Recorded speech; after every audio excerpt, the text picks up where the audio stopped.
So, Paul, from yesterday, and I I wrote this knowing you were going to read it, and I did it with a smile. A lot of the smaller wide receivers did a really nice job Wise guy. in practice yesterday. I know all about it. No, obviously for you folks that listen to the show, know that Paul Dottino is looking for that skyscraper wide receiver, and there were one or two that we could talk about a Nico little bit. Collins. We can have that conversation, but I want to talk about. And by the way, Nico Collins did have a couple pretty good moments in practice. He did yesterday that we could talk about. But I think, and this is probably why it's a little skewed. These one-on-ones and what you get out of these practices, most of all, folks, for those of you that don't really, watch practices or have been to a practice before, at Senior Bowl, what makes it so valuable is watching these one-on-ones, right? Because you get to see what these guys can do in isolation against other players that are some of the best at their position in college football, especially for some of the smaller school guys that maybe don't go up against super talented guys every week, or they play in a scheme where you don't really have to play press man. You get to really see these guys mano a mano and see how they handle good competition.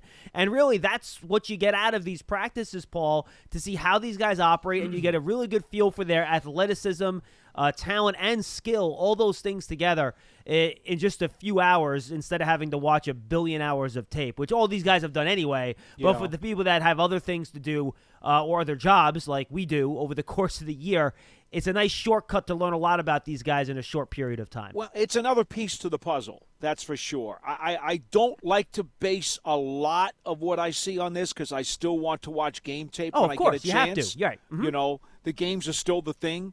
But it does give you another piece to the puzzle. I think the one area, and I know you've been to the Senior Bowl a few times, John, the one area that maybe carries a little bit more weight than maybe some of the other areas are the one-on-one pass rush drills. Yeah, for sure. To me, there's a little more beef on that bone in that particular drill than anything else that they'll do during Senior Bowl week. Yeah, I get a lot out of the wide receiver cornerback stuff just because I think you can see – here's how I look at it. If these wide receivers can't separate in a one-on-one drill like this, they have no chance. Because it's rarely in the NFL do you actually have a corner on the island with no help, one-on-one and man-to-man. And if you do, you better win if you're going to be any good. So to me, if you can't separate in these drills and one-on-ones, guess what? You're not going to do it in the NFL, and I'm going to write you off as a player that I'm not going to draft. No, I'm serious, Okay. right? No, I get it. I think there's something to that, although it's still difficult for me sometimes to look at a guy in a one-on-one practice drill and say, well, how's he going to perform in a game? We all know the game speed is different. Right. Adrenaline is different. Right. Again, I'm not going to draft somebody purely based on the drill, Paul, but I will rule somebody out based on the drill. Like, for example, I forget his name. I was looking. One of the guys I saw yesterday, and this, I'm not trying to be mean and single out one guy, but there was a bigger Notre Dame wide receiver doing drills yesterday at wide receiver, and I'm looking through the roster here. I'm looking for his name. Ben Skowronek. Oh, yeah. Notre Dame wide receiver. And in college, boy, did he produce. Yeah, and then big-time producer. And then did you see him try to get open at the Senior Bowl yesterday? He had a hard time. He couldn't even get off the line of scrimmage. He had a hard time. In press coverage. So that's the type of thing where, it helps tell you maybe what production is real and what production isn't. You know what I mean? So I'm going to take the counter on this, John. Okay. And again, I appreciate what you're saying. I'm not saying that you're wrong. I think it's a level of how much do you want to put on that? What's your emphasis on that? Because now let's say, that he did not face any type of press coverage or physicality in college, so he doesn't know how to handle it. Well, now all of a sudden he gets this guy, in his grill, and he doesn't know what to do. Well, that doesn't mean that he can't be taught. yeah, but I want to see the physical and athletic tools capable of beating that, and I'm not sure I saw that. You know what I mean? And it's a fair thing. I think what you're telling me is, what I would say is, the difference between what we're trying to say is that I would say there's a question that needs to be answered or explored more. You're a little bit more of, I really don't like that. Maybe you're putting a red flag up and I'm putting a yellow flag up. I think that's fair. I think that's a fair way to put it. Anyway, let me reference my report here. Some of the guys that really stood out at wide receiver first. Boy, the kid, Demetric Felton, who was a converted running back. He's only 5'8". He's only 189 pounds.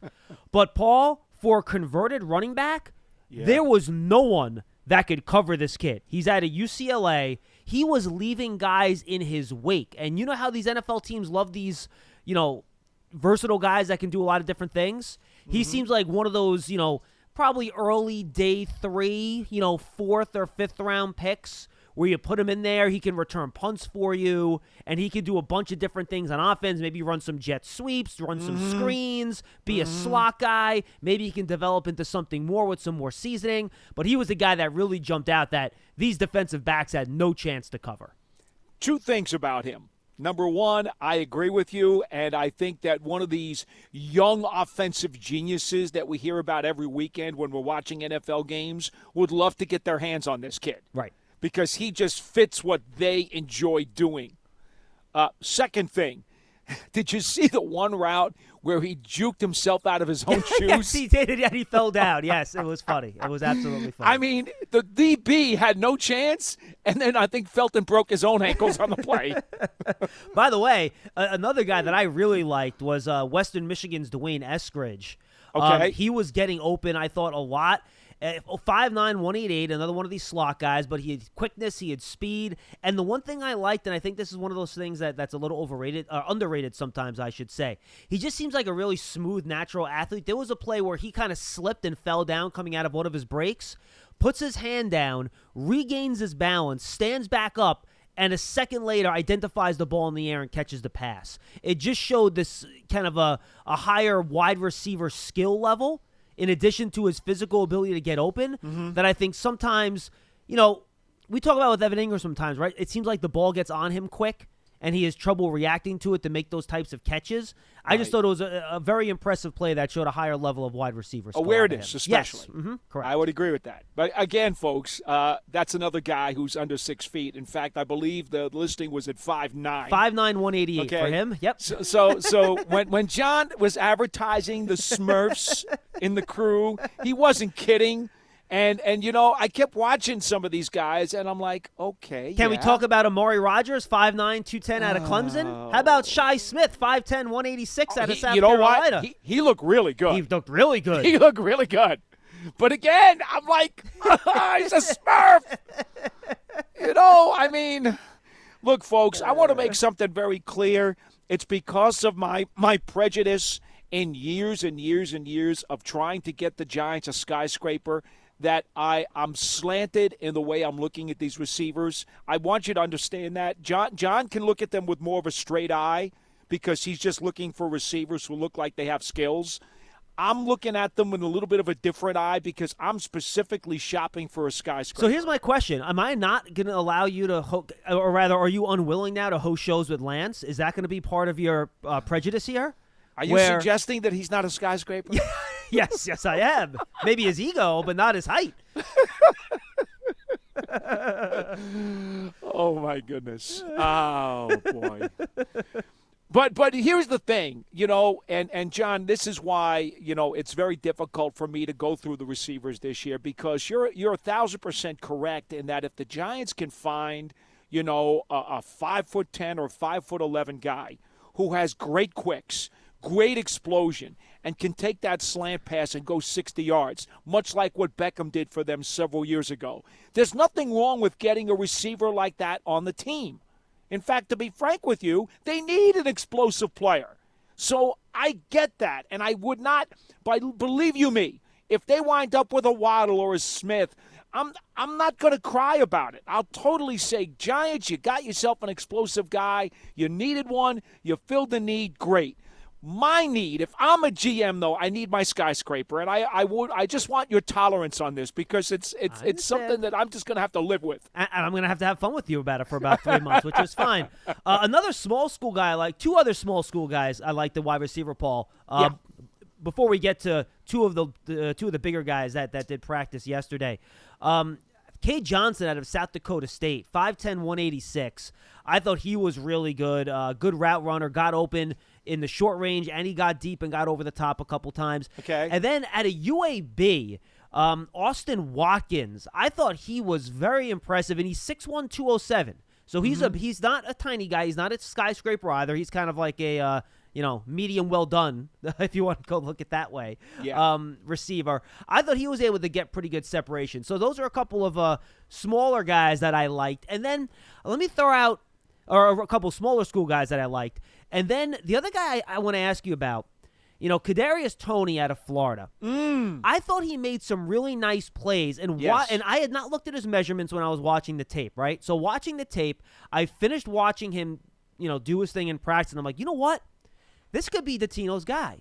I think he's physical. He's going up to the catch point to jump and make plays on the ball in the air, and I thought he played a physical brand of football, wide receiver. He had the little subtle push-offs and things like that to gain separation. I was shocked to see him only measure at 5'11", 190. Yes. But I think he plays like a bigger wide receiver. I fully expected, after I had gone back, I looked at some of the clips of him, and you're right, John. I said, ooh, this guy's kind of intriguing, but I got some doubts about his size. Let me go look. And then when I went back to the roster and I said, oh, he's not even 6 feet, I was so disappointed. And I'm like, yeah, but, boy, the tape doesn't lie. No, he plays big. Yeah. He plays big, much like Hakeem Nicks played like a true skyscraper, even if he wasn't. He played bigger than he was. Yeah, but at least Nicks was like 6'1", right? Yes. I'm not comparing him and Nicks in that regard. Right. I'm saying in terms of they played bigger than their measurements indicated. Now, two of the bigger wide receivers that I want to talk to you about. Nico Collins is the guy that I imagine you probably have your binoculars on. Yeah, I like him. 6'4", 215. Not the most sudden guy at the line of scrimmage. It kind of Right. takes some time to build up his speed a little bit. But once he does, he can run, and he ran past a couple of guys. He tracked the ball in the air well once or twice.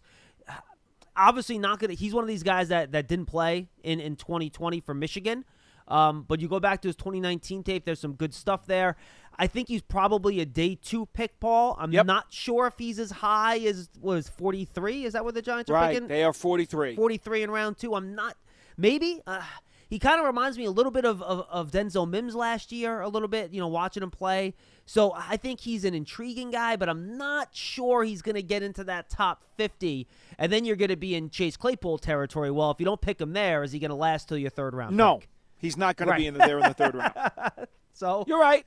You're absolutely right. He's not going to be there. So if you don't get him at 43, you're not going to get him. And I don't know what the other positional values are going to be at 43 as to whether or not I would pull the trigger on him. But that would be the ballpark for me where I would start to think about him.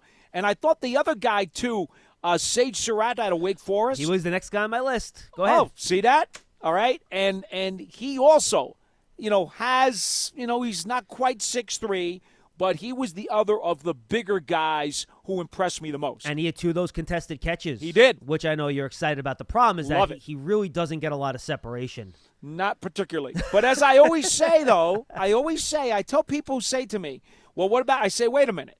If he's making the contested catch and he's turning the 50-50 ball into an 80-20 ball, Yeah. I'll live with the fact that he's not always getting separation because he'll make that catch to move the chains. Right. If he's going to outfight somebody and it's going to be his ball, well, isn't the ultimate prize just making the play? Now, we spent some time in the wide receivers. There wasn't a ton, by the way, in 7-on-7 and team drills that really jumped out at me. I think these teams are kind of getting used to each other and the players. Yeah. So we're not going to spend a ton of time talking about that, but we should talk about some of the one-on-ones, O-line, D-line, which is always a lot of fun. And this is going to be a blast from the past for Giant fans. Osa Odigizua, younger brother of former Giants third-round pick, and I don't remember the year offhand. Maybe you do, Paul. 2015? Does that sound about right? Yeah, I think it was. Osa Odigizua, also from UCLA. He had a couple tackles for loss during team drills, and then he got some penetration during one-on-ones as a defensive tackle. So I thought he had himself a nice little day. Yeah, I think he probably is going to help himself based on what we've seen here so far this week. He's a good athlete, right? Right. Yeah. But you know what, John?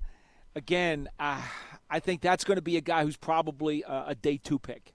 No, I agree. Yeah, he's not going to be a first rounder. But a guy that could be a first rounder is Washington defensive tackle Levi Ozariki. I believe I have that. That's right? what I got. So he's a guy that Onwuzurike, yes. Yeah. Yes. You know, he's somebody that shows a lot of zip. He's one of those kind of fast, athletic, 3 technique defensive tackles, and he was in the backfield all day. Long. I put down 3 words on him: long, strong, and explosive. Explosive was the word that I had. Absolutely. He, in my opinion, of all the people that I watched, and I cherry-picked more so than going through every single play as you did, John, he was the one player who I think, above all else, I said, my goodness, that guy is going to make somebody happy. And I'm not saying he's going to be much higher than late first round. I suspect that that's maybe where he's going to land, but he will be one of those guys who's not a sexy pick when you take him, but he is going to produce in this league. Dalen Hayes, defensive end out of Notre Dame, I thought had some pretty good reps. He had one really nasty bull rush on Spencer Brown from Northern Iowa and just put him right on his keister. It was not a great rep for him, I don't think he really played this year because I don't think Northern Iowa's conference played because of the pandemic. But that was a really nice rush. Jumping over to the American side, I was more impressed, I think, with their defensive front. One guy that jumped out to me, Paul, Baylor's William Bradley King, who I had not really read a lot about coming into this combine. Neither did I. He was tall. He was long. He was quick. He played defensive end. He played defensive tackle. I thought he was very impressive. Yeah, I'm not sure what to make out of him because he had no hype at all coming in. And, usually, you know about some of these guys because they got a little hype, and then you're looking at him. Well, when I looked at him, I said, okay, he looks pretty interesting. He certainly looks the part, right? Yes. And I was like, I'm going to need to watch his game tape because he must have been very quiet in games, John, for us not to hear about him Right. before the Senior Bowl. He must have been quiet. I don't know what his game tape shows, but I'm going to guess it probably wasn't what it needed to be. Now, here's a guy that I think is interesting, and I think he fits the classic Patriots mold as kind of that big, powerful defensive end. Now, he didn't have a loud first day, but he's one of the more solid, and he's projected to be late first round, early second round pick. What'd you think of Wake Forest, Carlos Basham? I did not catch him. Okay.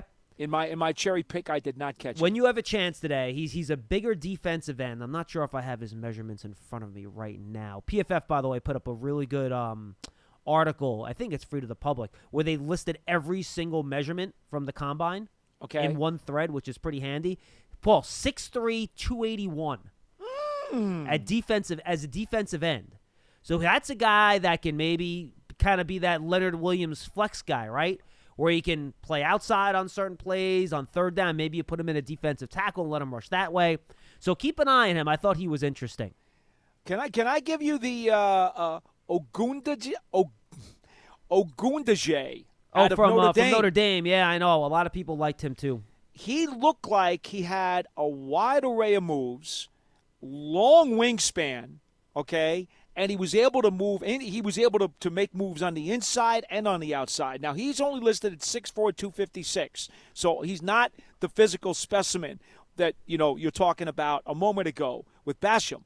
But this is a guy who, to me, showed smarts, showed versatility. Again, the wingspan, John, what they put him down at 85 and a half or something. What do they have? Do you have his arm length handy or no? Oh, I just put it. I wrote his wingspan down, 85 and 3/8. I can look that up. Hold on, I have that website. I can check it out. He looked like a guy, and you know what we were talking about. And I'm not comparing the players, but the point still holds. 35 and a quarter inch arms. Well, there you go. That's pretty good. Okay. Now, remember how we were talking last year when the Giants got Cam Brown, and we were saying, look at the arm length on this guy. And with that arm length, there's things that you can do that other guys can't just because of that physical attribute. I think this guy's got that. But, again, I'm going to have to go back. I only saw Notre Dame. I don't know how many games you saw of them this year. I watched them 3 times this year. And I did not remember any of the games where I was just so enthralled with him that I was like, I can't wait to look at this guy. So I'm going to have to look more at game film.